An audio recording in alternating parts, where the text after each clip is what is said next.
La vie, c'est un processus qui part de loin, puis qui s'en va loin, puis qui sait qu'est-ce qu'il fait, puis qui utilise tous les morceaux de l'homme, son désir le plus profond, sa peur la plus profonde. Ils utilisent de différentes façons, successivement,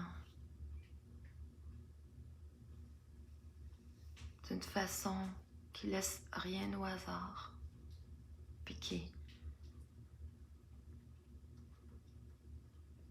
se révèle seulement extrêmement, extrêmement parcimonieusement.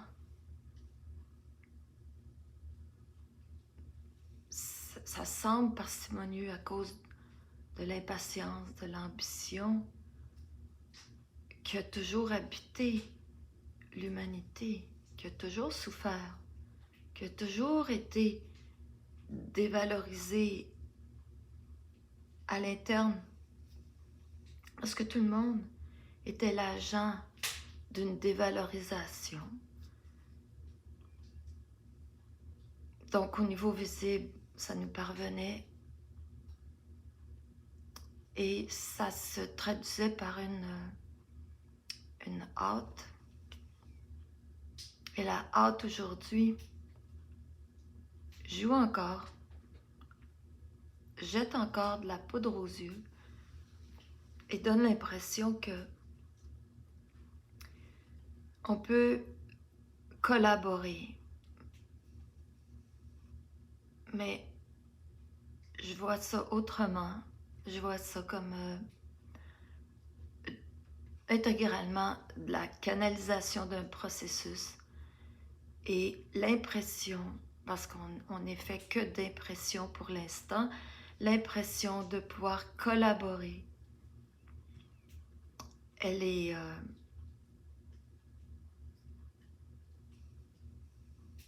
elle nous est jetée comme de la poudre aux yeux. Elle doit être éventuellement par le processus, elle va être tranquillisée à mesure que la personne s'aperçoit que le processus en est un de transformation de l'homme en un canal. Et oui, il y a une puissance dans l'homme, il y a une énergie qui ressemble à l'homme, qui lui est collée, qui lui est,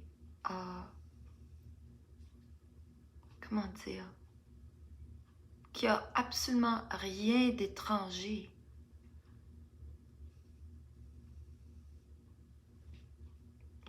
Qui est vraiment une fusion. Et cette énergie-là, elle ne sort pas de l'homme, elle est canalisée par l'homme. C'est un canal. Alors, avant, c'était pas un canal, c'était un circuit fermé. Et ça a emmagasiné beaucoup d'égrégores dans ce récepteur. À mesure que ça se nettoie, on s'aperçoit qu'il y a quelque chose qui peut être centrifugé, irradié, que donc il y a un rayon qui rentre puis un rayon qui sort. Mais au point où j'en suis, j'aime bien l'image du canal parce que un canal, disons, un tuyau de plomberie, parce que c'est une grosse plomberie, le système nerveux de l'homme. Ça rentre, puis là, ça commence à sortir. Ça s'est beaucoup emmagasiné,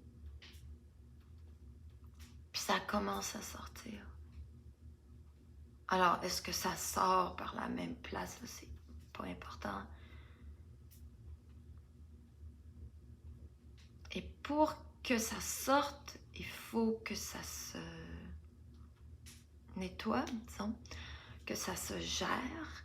Et cette gestion-là se fait par cette nouvelle énergie-là. Elle mesure, à mesure qu'elle peut être utilisée, donc ne pas encore servir les forces de domination qui font que tout pourrit sur place. Dans l'âme qui se spiritualise, ça peut finir, parce que gaspille. Non, là, à un moment donné, plus de gaspillage. Cette énergie-là se traduit au début par une impression de collaborer parce que sa première expression, c'est la volonté. Alors oui, on est à la fine pointe de notre écœurement, puis de notre détermination, puis d'une conscience des forces en place, assez pour avoir cette impression-là de collaborer à la gestion. Il y a encore de la nouvelle pollution qui se fait par cette impression-là. Mais tout a son temps, c'est comme un curriculum d'un cours avancé, mais tellement, tellement complexe, tellement ambitieux, puis tellement spécifique à la personne, surtout, que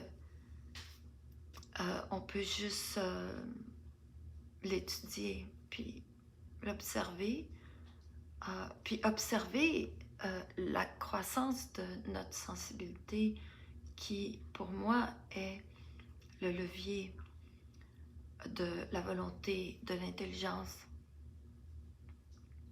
qui sont des noms de cette nouvelle énergie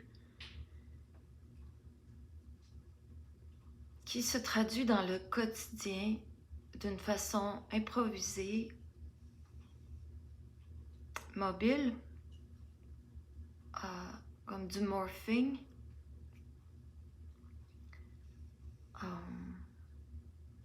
et qui développe beaucoup de disponibilité, mais pas spirituellement. Au point de vue spirituel, il n'y en a plus. Alors, on n'est plus disponible à la domination spirituelle.